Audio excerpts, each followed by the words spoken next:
Sekarang ada yang mau diskusi nggak sama Mas Gibran?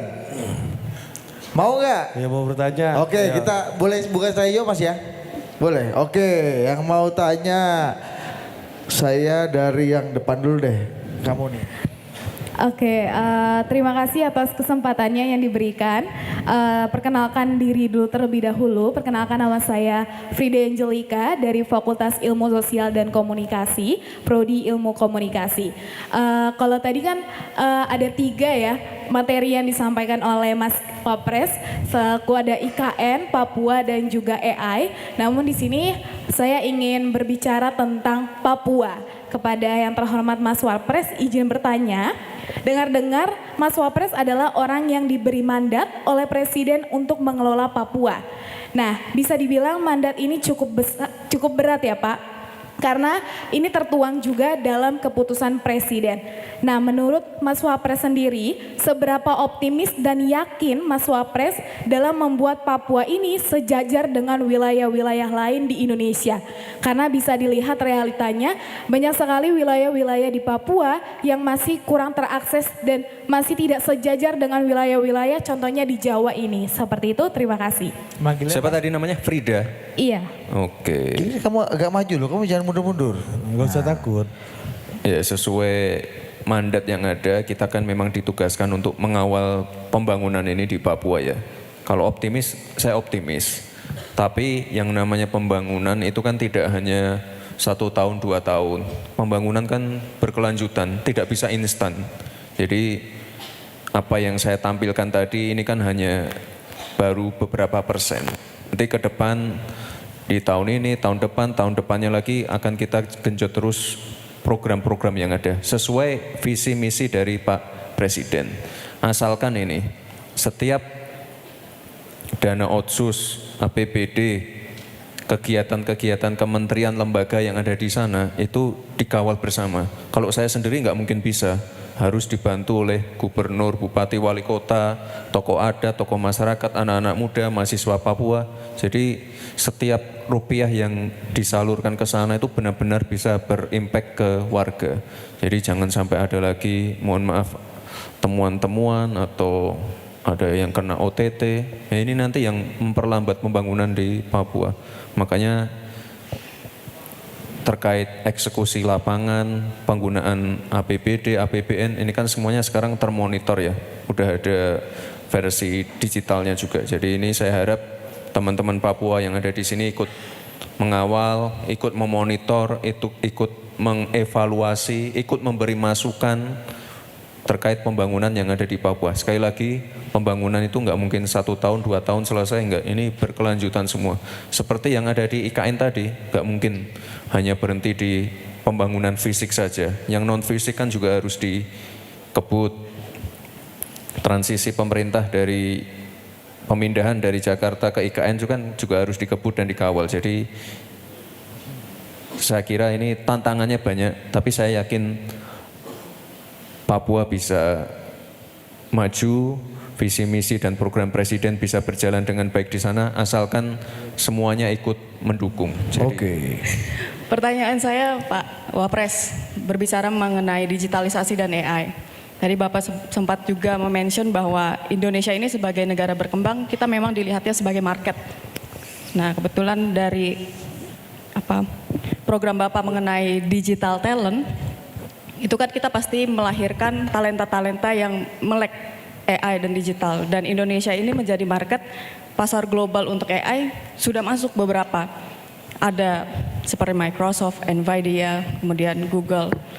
Nah, yang jadi pertanyaan saya bagaimana strategi Bapak untuk supaya digital talent kita ini memiliki hubungan yang resiprokal dengan investasi dan juga transfer teknologi di Indonesia, sehingga Indonesia ke depannya kita bisa shifting dari market ke inventor, Pak.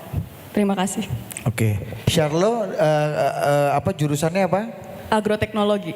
Agroteknologi, masa depan juga ini nih. katanya Bu Rektor yang ikut ke Turki itu ya? Benar, Pak. Apa penemuannya apa? Kemarin kita mengembangkan tentang inovasi untuk aklimatisasi, jadi kita perlengkap juga alatnya itu dengan AI, Pak. Untuk kultur jaringan. Oh ya? Itu apa? Lomba berarti atau kompetisi? Kompetisi dunia Pak, dan puji Tuhan kita masuk 10 besar kemarin. Oh ya, Oh, mantap. Tahun ini ada yang berangkat lagi Bu Rektor? Tahun ini? Iya, tiap tahun ada. Tiap Mereka tahun mencari, ada. ya. Mereka mencari kompetisi dunia dan Iya. kita buat squad khusus untuk mengikuti kompetisi internasional. Nggak, saya kira kita harus apresiasi UKSW ya karena sudah secara konsisten mengirim Ya. mahasiswanya ke luar negeri untuk mengikuti kompetisi-kompetisi seperti ini. Ya ini caranya biar kita tidak selalu jadi pasar ya harus seperti ini. Harus adaptif, inovatif, dan inovasinya jelas dan punya impact untuk kalau tadi apa untuk pertanian ya. Kita tiap tahun selalu memonitor kok apa anak-anak yang berprestasi atau penemuan-penemuan yang inovatif seperti ini. Kalau tahun lalu anak SMA sih itu juara juga di Turki. Dia pernah saya posting di Instagram juga. Dia ini juara nomor 1 kalau nggak salah. Itu mesin apa robot pembersih ini, pembersih terumbu karang. Jadi itu saya kira sangat baik sekali ya. Dan kalau sekarang di pemerintahnya Pak Presiden Prabowo ini kan lagi gencar-gencarnya swasembada pangan ya. Jadi penting sekali untuk pemanfaatan AI misalnya untuk mengecek pH tanah, lalu drone untuk penyemprotan misalnya pupuk atau pestisida. Ini sangat saya kira ini salah satu cara lah untuk sekali lagi untuk peningkatan kapasitas pertanian kita dan juga ini biar anak-anak muda bisa terlibat lagi di pertanian.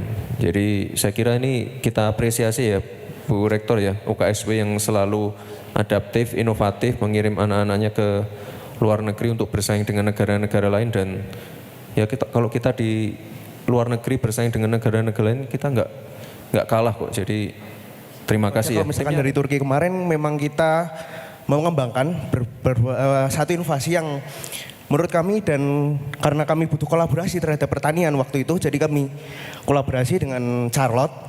Kami berisikan 7 tim dengan satu pembimbing Bu Maria Enggar. Jadi kemarin kita mengembangkannya, kita untuk AI-nya sendiri kita menggunakan beberapa algoritma Pak. Jadi ada computer vision, terus untuk datasetnya modelingnya kita menggunakan random forest dan juga regresi linear untuk kalibrasi datanya dengan parameternya suhu, temperatur, lalu intensitas cahaya dan lain-lain. Jadi itu nanti untuk tanamannya hanya seperti diinkubasi pada bayi Pak. Jadi tanamannya dimasukkan kemudian nanti tinggal ditaruh di open field begitu. Sebelumnya perkenalkan nama saya Dewangga dari Fakultas Ilmu Kesehatan Prodi PJKR. Siapa namamu? Prodi apa? PJKR Pak. PJKR itu apa? Olahraga. Oh, Penjaskes. Iya. Iya. Izin Anak olahraga ada nggak di sini anak olahraga?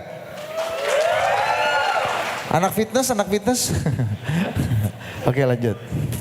izin bertanya Bapak mengenai pembangunan di IKN tadi. Tadi Bapak sempat bilang kalau pembangunan di IKN dipercepat ya Pak. Nah, saya sempat baca juga, sempat dengar di berita juga, katanya nanti untuk pusat pemerintahan juga dipindah di IKN. Nah, kira-kira mulai kapan Bapak berkantor di IKN? Dan apabila berkantor di sana, apakah masih tetap efektif dalam mendukung kinerja pemerintahan atau berkantor di IKN hanya sebagai suatu simbolik saja? Mohon izin, terima kasih Pak. Mantap. Kalau pindah kapan tadi sudah saya jawab ya.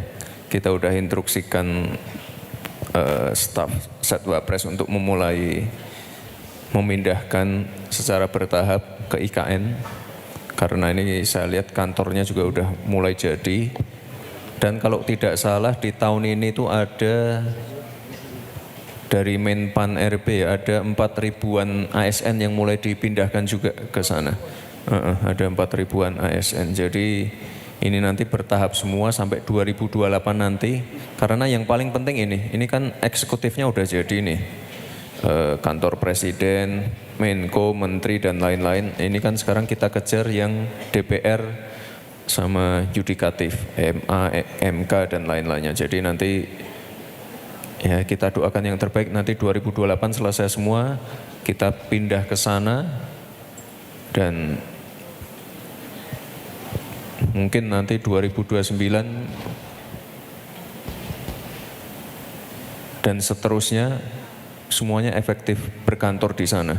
Jadi ini sekarang sedang pemindahan secara bertahap seluruh kementerian termasuk di tempat saya.